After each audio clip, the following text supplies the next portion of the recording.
Welcome to Harpole Middle School. Let's meet the administrators. Our charismatic principal, Jeff Smith, Colleen Grindle, assistant principal for 6th grade and 8th grade A through L, Matt Willoughby, assistant principal for 7th grade and 8th grade M through Z. Next, meet our counselors. We have Miss Kent, who is in charge of 7th grade and 8th grade M through Z. We have Miss Price, who is in charge of 6th grade and 8th grade A through L. We also have Mrs. Gagne, who is our student assistance counselor. This is the lady that helps keep our campus safe. Officer Wilkinson is our SRO and does an amazing job with our students and staff in training on school safety. Let's talk about the difference between verification versus registration. Registration is for new students only. If your child is currently enrolled in Denton ISD, they are already registered. There are some more steps for the verification process that everyone must undergo. This will occur during summer via InfoSnap. Please go to the Denton ISD webpage. Click the Parent tab and it will take you to the information page. The information for verification is there. Any questions you have can be directed to that page. Oftentimes we're asked, where's the front of the school? And we answer by simply saying, the flagpole is at the front of the school. And this is where you will enter and exit if you need to come get your child early or drop off something they may have forgotten. And let's be honest, that will happen during their 3 years at Harpole. So let's get started. Classes start at 8:20 sharp. We have 8 periods a day and each are 46 minutes long. We do have parent drop-off and pickup, which is located in the back of the school, and this is by the covered awning. Making the transition to middle school.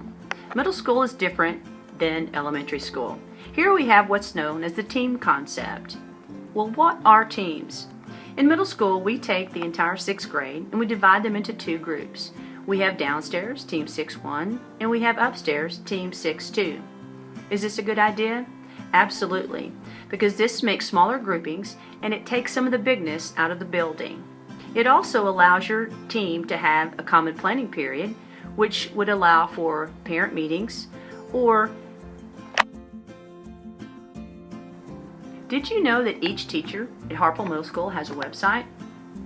You may go on to the Denton ISD website, look for the Harpole page, and you may find your teacher's current assignments and calendars. It's a good place to look if you're going to be absent or away from school. Here, our grade level hallways are color-coded. In 6th grade, your hallway color will be green. This will also be identified in your ID and your course request selection sheet. So let's talk about those course requests. In 6th grade, you have what are called required courses. All students will take English, Reading or Expo, Math, Science, Contemporary World Studies, PE, and they'll have an advisory. And know that there are no enhanced classes offered for 6th grade. In 6th grade, all students will participate in physical education, and it is necessary to dress out every day. Uniforms will only be sold online. You can check out the Harpole webpage for more information starting in April. There will be 2 opportunities to purchase uniforms, once during the spring and once during the summer. But just remember, during the summer, the dry fit and mesh shorts are not available. Remember, PE clothes must be appropriate to wear at school. It's also noted that students must dress out every day because part of their grade is based on not only participation, but dressing out. Now let's take a look at those elective courses. Your child may choose one. They may take beginning band, choir for girls or boys, beginning strings, or continuing orchestra. And we also offer the elective wheel. What in the world is the elective wheel? Well, I'm glad you asked. It is a combination of a fine arts class and a career technology class. There are 2 parts to the elective wheel.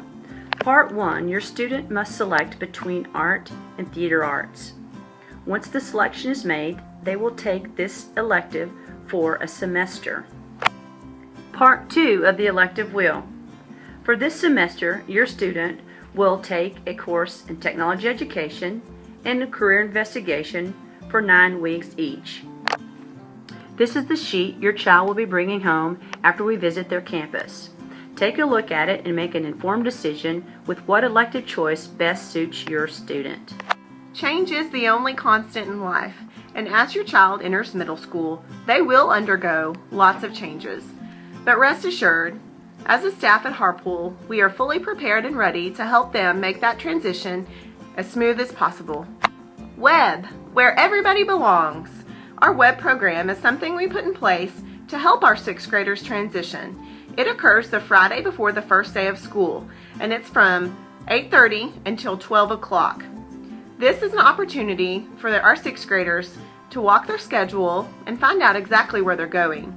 We have 8th grade leaders here to help them, and they'll be working with your students in small groups to help them feel comfortable and to see a familiar face on the first day of school. One key to a successful middle school career is organization. It is very important. One tool we have to help the students stay organized is the agenda. This is a picture of our 2013-2014 agenda. In it, students can write their daily assignments or their tasks for the week. We also have several teachers that are using online agendas, which we are also encouraging. This is yet another way to help students stay organized. Lockers are oftentimes a source of stress for our incoming 6th graders. Every student will get a locker, and they will have a lock on their locker, which we obviously encourage students to use.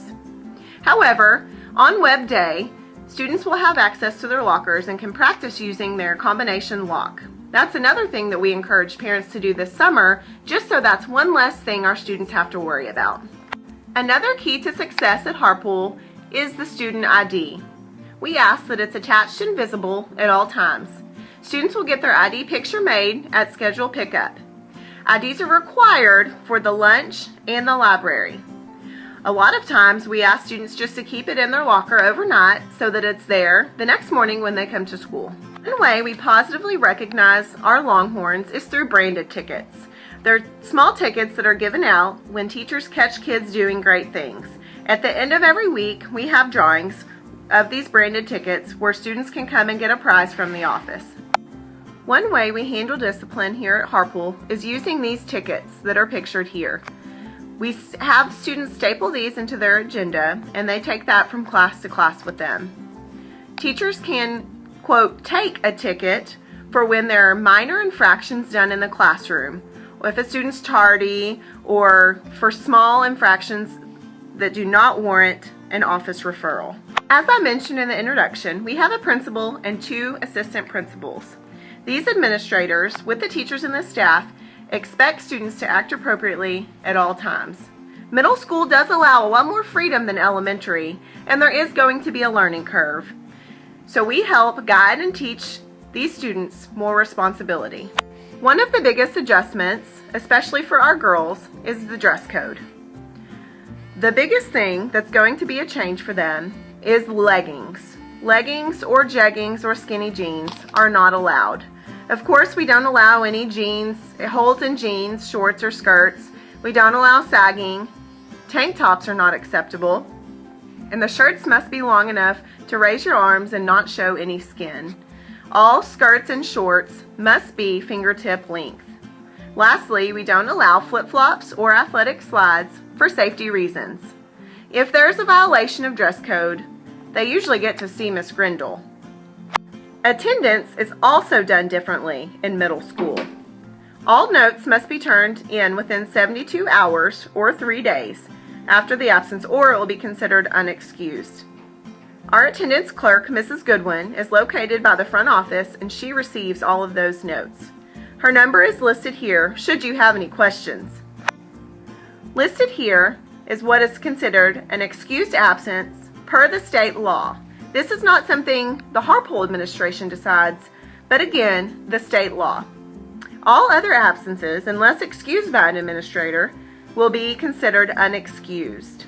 Students must turn in notes within those 72 hours, and any unexcused absences will most likely not be addressed unless they exceed 3 and 4 weeks or 10 and 6 months. One major difference is that attendance is taken every single period, 8 times a day, not just in the morning, every single period. At Harpole, we allow 6 parent notes per year. After that, all other absences will need medical documentation. Please don't hesitate to communicate with your administration regarding these absences if you have any questions. Students can bring a cell phone to school. From 8:20 to 3:20, it's teacher discretion when it is used. Oftentimes, teachers have BYOD, or bring your own device, for classroom instruction. Other than that, it needs to be in the students' lockers. If it's heard or seen, teachers or other staff can take up the phone, and it's a $15 fee to get it back. And of course, we always have phones at school for student use. Our grading policy. We have two types of assessment. Formative assessment, which is quizzes, daily work, independent practice, and that is the practice. That is students doing work for practice. Then we have the game, which is the summative assessment. This could include tests, papers, projects, etc. Our reassessment policy allows students the opportunity to reassess at any point.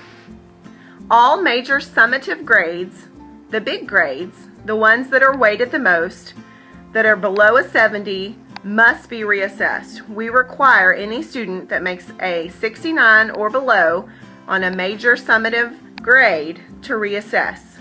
Below is listed all of the components of the reassessment process. Because we have a mandatory reassessment policy for a 69 or below for our 6th graders on major summatives, there is a discipline piece that's also here. If we have a student that has a mandatory reassessment and they fail to meet the requirements to reassess, or they fail to do the actual reassessment, then there will be a discipline consequence assigned. Students will have a 10-day max in order to get their reassessment accomplished. Failure to meet that deadline will result in a consequence. During that consequence, the reassessment will not be allowed. We want to address the behavior of students not putting forth the effort to do what it takes to reassess and reach their optimum potential. Students who continually fail assessments and fail to attend those reassessments will have a parent conference with the team and be subject to further discipline. I know it's been a lot of information, but please remember, don't worry too much, and it's okay to be nervous. We have a lot of solutions for students that are listed, including getting and using a combination lock, coming to web day, getting involved in making friends, asking questions, and asking for help when you need it. Always bring supplies to class, and to get organized and stay organized. Alright, so these green course request sheets will be coming home with your student within the next week. Please look over the elective courses, and as mentioned earlier, discuss with your child and make an informed decision. They will need to be signed by you and your child, and please return them as soon as possible to your child's elementary school. We are so looking forward to seeing you and your child next year and helping them make that transition from elementary to middle school. We will see you soon.